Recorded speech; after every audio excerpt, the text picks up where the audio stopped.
Hello दोस्तों, हम फिर आ गए थे। कहानी इस दिल में सिर्फ तुम हो, जिसको लिखा है मोनिका जी ने, और सक्रिएट भी इन्हीं को जाता है। सो दोस्तों, हमारी इस कहानी के पूरे पूरे एपिसोड नंबर आपके 263 हो चुके हैं। हम देखते हैं अगली कहानी में क्या होता है। सो दोस्तों, शुरू करते हैं एपिसोड नंबर 264 और देखते हैं कहानी में क्या होता है। अभी के दिमाग में अभी भी डॉक्टर की कही बातें गूंज रही थी। पल भर में उसका सब कुछ बिखर सा गया था। कितने सपने सजाए थे उसने अपने बच्चे को लेकर, एक ही झटके में सब कुछ चुकनाचूर हो चुका था। ना चाहते हुए भी उसकी आंखों में नमी तैर गई थी। उसे इतना बड़ा झटका लगा था कि वो दो कदम पीछे हो गया। कपिल ने जल्दी से आगे बढ़ के अभी को संभाला। सुकन्या जी को अभी सुकन्या जी को भी उसकी हालत देखी नहीं जा रही थी। उन्हें भी अभी को लेकर बहुत ज़्यादा दया और तरस आ रहा था। आखिर अभी के साथ साथ उनकी बेटी का भी तो बेटी का भी तो बच्चा था। भले ही जो हुआ वो सब कुछ गलत था। उन दोनों को बिना किसी को बताए चुपचाप शादी नहीं करनी चाहिए थी। अनिका एक बार उनसे कह तो सकती थी। ऐसा ऐसा कभी हुआ है कि उसने जो चीज़ मांगी हो उसे लाकर ना दी गई हो? फिर वो ऐसा कैसे कैसे सोच सकती है कि वो उन्हें उनके प्यार के लिए इनकार कर देगी? रिया को भी अभी के लिए बहुत बुरा लग रहा था, साथ ही साथ अनिका के लिए बहुत बुरा लग रहा था। जहाँ सबको इस बात के लिए ज़्यादा दुख हो रहा था, वहीं राजेश जी के चेहरे पे बिल्कुल भी इस बात को लेकर दुख ज़ाहिर नहीं हो रहा था। शायद उनके लिए बहुत खुशी की बात थी कि शरद अपने पापा को बड़े ध्यान से चेहरे को देख रहा था। बिना किसी बात पे ज़्यादा वाह किए राजा जी अनिका के पास अंदर रूम में चले गए। उन्हें ज़रा भी इस बात की बिल्कुल भी फ़र्क नहीं पड़ रहा था कि इस बात को लेके उन्होंने अपने मन में सोचा, अच्छा वो बच्चा इस दुनिया से आया ही नहीं, और आ जाता तो मेरी बेटी के लिए और ज़्यादा मुश्किल खड़ी हो जाती। अपने पापा को इतना बेफिक्र हो देख कर शरद को बड़ी हैरानी हो रही थी। उसके पापा कब से इतना बदल गए कि उन्हें ज़रा सा भी इस बात से फ़र्क नहीं पड़ा। सुकन्या जी ने अभी कंधों पे हाथ रखते हुए कहा, शांत हो जाओ बेटा। मुझे पता है तुम्हारे दिल पर इस वक्त क्या गुजर रहा है। अब जो हुआ उसे हम बदल नहीं सकते। तुम्हें खुद को संभलना होगा। इस बात को सोचो कि अनिका का क्या असर पड़ा होगा इस बात को लेकर। आखिर तुम्हारे साथ साथ उसने भी तो अपना बच्चा खोया है। खुद को संभालो बेटा। अंदर रूम में अनिका को होश आ चुका था। वो चुपचाप बेड पर लेटी हुई सीलिंग को घूर रही थी। ज़्यादा खून बह जाने की वजह से अभी भी उसे खून चढ़ाया जा रहा था। उसके सर हाथ पैरों से पट्टी बंधी थी। राजेश जी धीमे कदमों से चलते हुए अनिका के पास आकर स्टूल पर बैठ गए। उन्होंने धीरे से अपने हाथ को आगे बढ़ाते हुए अनिका के सर पे हाथ फेरते हुए कहा, अब कैसा लग रहा है मेरी बच्ची को? उनकी उसकी आवाज़ सुनकर अनिका ने उनकी तरफ देखते हुए धीरे से अपने मुंह खोल कर सिर्फ एक ही शब्द कहा, पापा। हाँ मेरा बच्चा, बोल, मैं सुन रहा हूँ। लेकिन अनिका ने कुछ भी नहीं कहा। वो चुपचाप बस एकटक उन्हीं के चेहरे देख रही थी। राजेश जी भी अनिका के चेहरे देखते हुए प्यार से उसके सार को हाथ फेरते रहे। ज़्यादा दर्द हो रहा है? अनिका ने सर पे हाथ फेरते हुए राजेश ने उससे पूछा। अनिका ने सिर्फ अपने सिरे को हिला दिया। खुद को शांत करने के बाद अभी जब रूम में आया तो राजेश जी अनिका के पास बैठ कर सिर को हाथ फेर रहे थे। अभी के साथ सासू कन्या जी और रिया जी भी आई।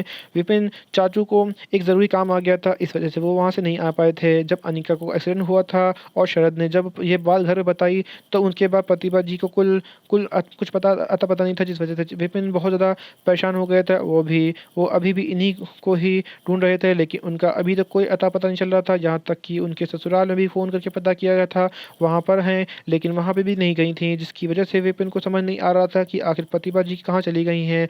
वही बिना ऐसे बताए जब भी वो बाहर जाती हैं तो किसी न किसी को बता ही देती थी। लेकिन इस बार उन्होंने किसी को कुछ बताना सही नहीं समझा। विपिन अभी भी पुलिस रिपोर्ट नहीं लिखा कर सकता था क्योंकि 24 घंटे नहीं हुए थे। अभी ने खुद को संभालते हुए अनिका के दूसरी तरफ जाके उसके हाथ को अपने हाथ में पकड़ लिया और धीरे से उसके सर पे हाथ फेरते हुए कहा, अब कैसा लग रहा है तुम्हें? मैं तुम्हें मना किया था ना, लेकिन फिर भी तुमने मेरी बात को नहीं मानी। इससे पहले कि अभी आगे कुछ बताता, अनिका ने उसके हाथों को अपने हाथ छुड़ाने लगी। यह महसूस करते हुए कि अनिका क्या करने की कोशिश वाली है, अभी ने उसके हाथ को और ज़्यादा कस के पकड़ लिया। पापा, ये कौन है? मेरे हाथ को ऐसे कैसे पकड़ सकता है? ये कहते हुए अनिका राजे की तरफ देखने लगी। उसने फिर से अभी की तरफ देखते हुए अपने हाथ को फिर छुड़ाना चाहा। अभी की उसके हाथ कुछ ज़्यादा ही मजबूत थी। अनिका, ये तुम क्या कह रही हो? ये कहते हुए अभी की आवाज़ थोड़ी तेज़ थी, जिस वजह से अनिका डर के सहम गई। अनिका को इतना डरा सहमा देख के शरद जल्दी से सामने आया और अभी के हाथ से अनिका के हाथ छुड़ाने की कोशिश करने लगा। लेकिन अभी की पकड़ अनिका के हाथ पे इतनी मजबूत थी कि शरद चाहकर भी उसके हाथ को छुड़ा नहीं पाया था। लेकिन फिर भी शरद ने अपनी कोशिश को जारी रखा। हाथ छोड़ो मेरी बहन का। ये कहते हुए शरद ने एक झटके से अभी का हाथों को अनिका के हाथ छुड़ा लिया और उसके अनिका को खुद से अनिका से उससे दूर कर दिया। अभी खुद को संभाल नहीं पा रहा था, इसलिए कपिल ने जल्दी से आगे बढ़ के अभी को संभाल लिया, वरना वो गिरने वाला था। डरी सहमी हुई अनिका ने शरद की कमर को अपने दोनों हाथों से पकड़ लिया। भाई ये कौन है? अनिका की बात सुनकर अभी का दिमाग पूरी तरह सुन पड़ चुका था। अनिका का इस तरह से अनजानों की तरह देखना उसके दिल के टुकड़े टुकड़े कर रहा था। मुश्किलों से उसने खुद को संभाला था, लेकिन अब अनिका के मुंह से अपने लिए कौन सुन के उसके सब्र का जवाब दे दिया था। अभी ने एक झटके से पलटते हुए कपिल से दूर धक्का दे दिया। जिस बात का कपिल को डर था वही हुआ। उसका बहुत गुस्से से पागल हो चुका था, जिसे सवार पाना बहुत मुश्किल होता जा रहा था। अब न जाने क्या होने वाला है। बॉस प्लीज को खुद को संभालिए, कपिल कहते हुए जैसे ही अभी की तरफ बढ़ने वाला था कि अभी ने फिर से उसे धक्का दे दिया, जिसकी वजह से वो सीधा दरवाजे जाके लगा।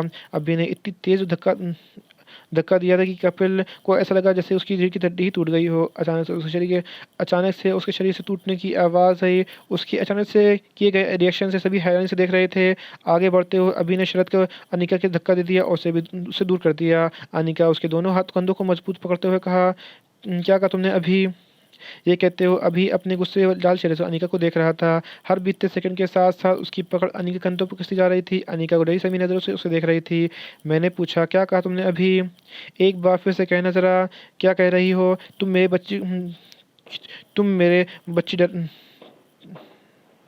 बच्ची तुमसे डर रही है। ये कहते हुए राजीव जी ने अभी के पास आए उनके और उसे अनिका से दूर करने की कोशिश करने लगे। आज अभी के ऊपर गुस्सा इस कदर सवार था कि उसे कुछ भी दिखाई नहीं दे रहा था। जिस तरह से शरद उसको धक्का दे रहा था, उसी तरह राजेश जी भी धक्का दे रहे थे, जिस वजह से वो भी दूर जाके गिर गए। प्लीज़ मुझे छोड़ दीजिए, मुझे दर्द हो रहा है। अपनी आंखों में आंसू ले अनिका अभी को देख कर कहा। अभी को ऐसे रूप देखकर सुकन्या जी और रिया जी मुँह से कुछ भी नहीं निकल रहा था। अनिका की आंखों में आंसू देखकर अभी ने उसे छोड़ दिया और उसने थोड़ी दूरी पर खड़ी रखी हुई टेबल पे अपने एक पैर धक्का दे दिया। उसे चकनाचूर हो गई। आसपास जो भी सामान रखा हुआ था अभी ने सब तोड़ना शुरू कर दिया।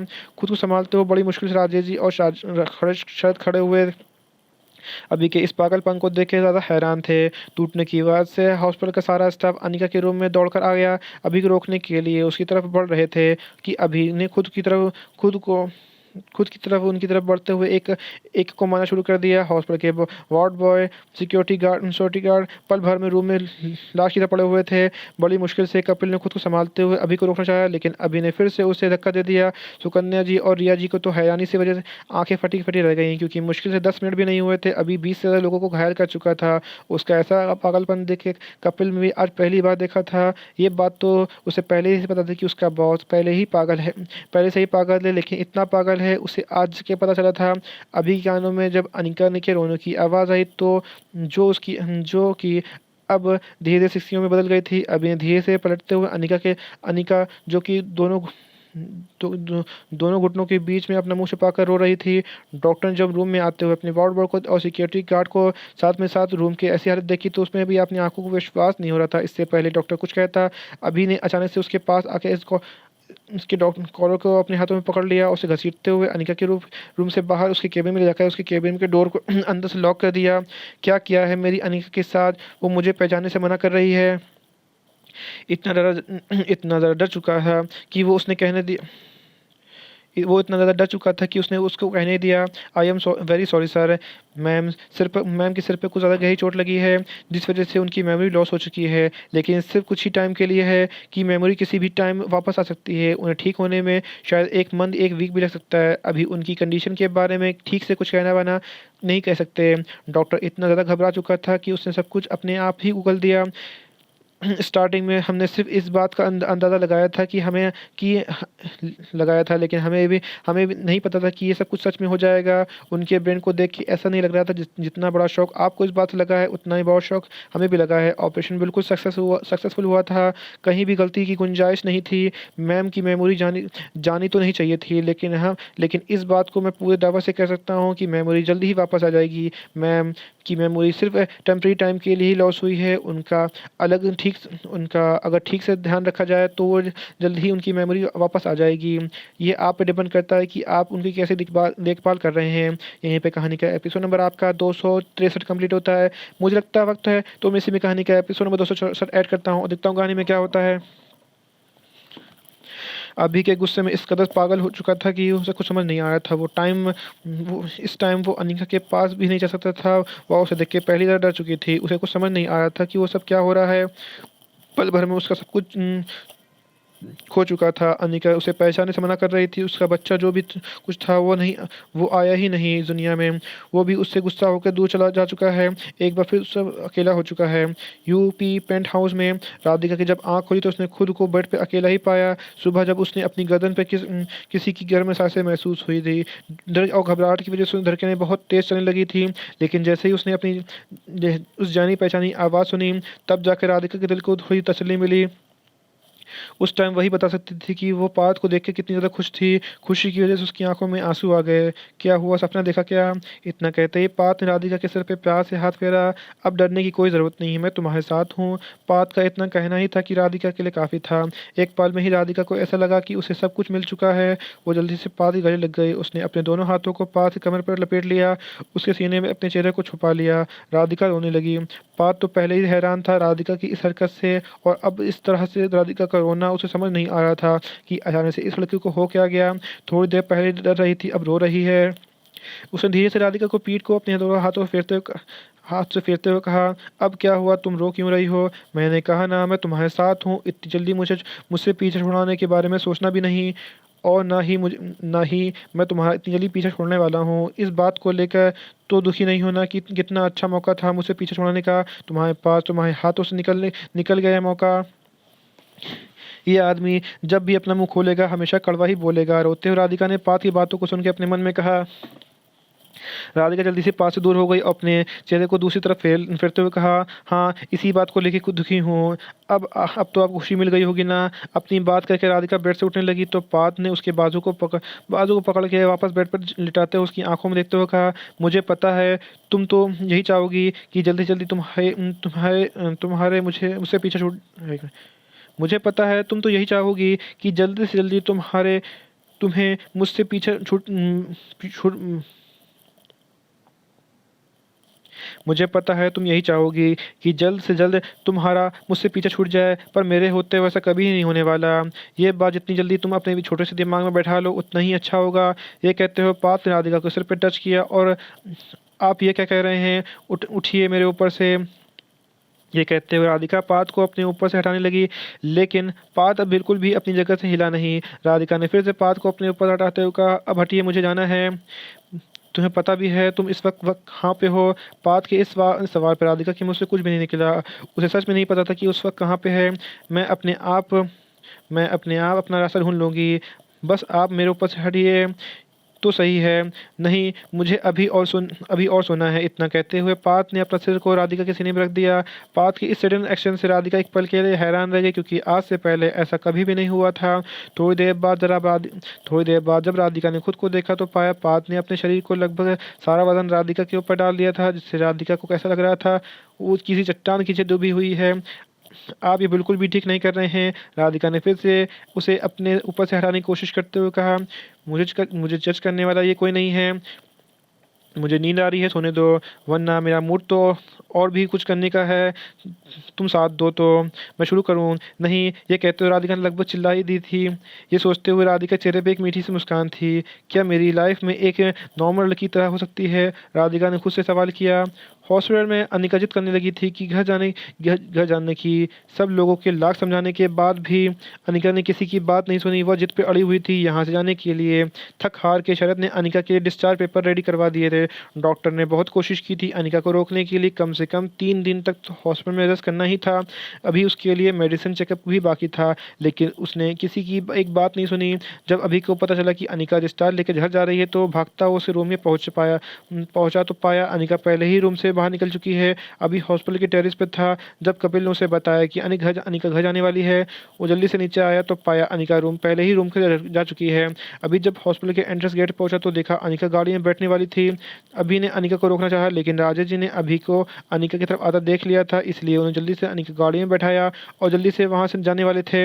अभी जैसे ही अनिका को रोकने के लिए उसकी तरफ भागा कि अचानक से कहीं से गोली चलने की आवाज़ आई। इस आवाज़ के साथ अभी कदम उसी जगह पर रुक गए और सिर्फ अपनी आंखों में अनिका से अपनी आंखों से अनिका की गाड़ी को दूर जाते देख पा रहा था। अपने लड़खड़ाए कदमों से वो चलने की कोशिश कर रहा था, लेकिन किस्मत ने उसका साथ ज़्यादा देर तक नहीं दिया और वहीं बेहोश होकर ज़मीन पर गिर गया। गोली की आवाज़ से पूरा हॉस्पिटल में भगदड़ सी मच गई थी। कपिल जो पूरे हॉस्पिटल में अभी को ढूंढ रहा था, जैसे ही गोली की आवाज़ उसने सुनी, जिस बात का उसे डर था वही हुआ आखिरकार। अभी को ढूंढते हुए कपिल जल्दी से उसके पास पहुंचा। गोली अभी के सीधे सीने पर जाके लगी थी। फर्श पर खून फैल गया था। अभी को सहारा देते हुए कपिल जल्दी से उठाया और वार्ड बॉय की मदद से जल्दी से ऑपरेशन शिफ्ट में कर दिया गया। शहर से एक छोटे से घर में कमरे में शांति चीरते हुए फ़ोन रिंग करने लगा। टेबल से फ़ोन उठाते हुए वसुंधरा ने विल पर को वसुंधरा ने विलप को देते हुए कहा, क्या ये उसी का फ़ोन है? वसुंधरा का को जवाब न देते हुए विलप ने फ़ोन को रिसीव किया। आखिर इस दिन के लिए ही तो अब तक ज़िंदा है। फाइनली आज उसने आखिर अपने ही बड़े भाई की परछाई को मिट्टी में मिला दिया था। शेर जब खूंखार है तो उसे बवाल करना बेवकूफ़ी भरा काम है। जब उस टाइम का इंतज़ार करो जब तक शेर घायल ना हो जाए। घायल शेर पर वार करना उतना ही समझदारी काम है। और विलप ने को भी इसी मौके का इंतज़ार था। कॉल को डिस्कनेक्ट होते ही विलप के चेहरे पर जीत की मुस्कान थी। खुशी में विलप ने अपने फ़ोन को फेंक दिया और वसुंधरा को उठाते हुए कहा, वसुंधरा वसुंधरा वसुंधरा, आखिर जो हम चाहते थे वो हो ही गया। हमारी ज़िंदगी का सबसे बड़ा कांटा अब पूरी तरह से जा चुका है। अभी की मौत की खबर सुन के उसके चेहरे पे खुशी की इस कदर छाई थी कि उसका मुकाबला करना बेकार था। आज दोनों की सालों की इच्छा जो पूरी हो चुकी थी, दोनों अभी की मौत की खुशी मना रहे थे। रात के 10 बजे अनिका के घर पे अनिका की हालत को देखते हुए किसी ने भी उसे परेशान करना नहीं चाहा। शरद ने रुचिका को मना किया था कि अनिका के सामने जाने से। अनिका की हालत को देखते हुए रुचिका भी उसके पास नहीं गई थी। अभी अनिका को आराम की ज़रूरत थी, इसलिए किसी ने भी उसे ज़्यादा परेशान नहीं किया। खाना खा के सब लोग अपने रूम में आराम करने के लिए जा चुके थे। अनिका को दवा देने के बाद सुकन्या जी अनिका के पास ही सोना चाहती थी, लेकिन अनिका ने उन्हें मना कर दिया। दवा देने के बाद सोनिका जी अभी अपने कमरे में सोने चली गईं। लगभग आधे घंटे बाद शरद अनिका के रूम में आया। अनिका अपनी आंखों को बंद करके लेटी हुई थी। शरद उसके बेड पे आके बैठ गया और प्यार से उसके सर पे हाथ फेरा। अनिका की आंखें खुल गईं। अपनी आंखों में आंसू भरते हुए अनिका ने शरद की तरफ देखते हुए उससे सवाल पूछते हुए कहा, आपने ऐसा क्यों किया भाई? यहीं पे कहानी का एपिसोड नंबर आपका 265 कंप्लीट होता है। मुझे लगता है तो दोस्तों आपको एपिसोड नंबर 265 कैसा लगा हमें कमेंट करके ज़रूर बताइएगा। कहानी को ऐसा अंश ऐसा भाग जो कुछ समझ में ना आया हो आपको और पता लगा हो तो भी हमें कमेंट करके ज़रूर बताइए। कहानी अच्छी लगी तो इसको लाइक कीजिएगा, शेयर कीजिएगा, चैनल को सब्सक्राइब कर लीजिएगा ताकि आपको हमारे आने वाली अगली वीडियो अब तक आसानी से पहुँच सके। सो दोस्तों हम फिर मिलेंगे एक नई वीडियो के साथ, एक नए एपिसोड के साथ। तब तक के लिए मुझे इजाज़त दीजिए। धन्यवाद दोस्तों।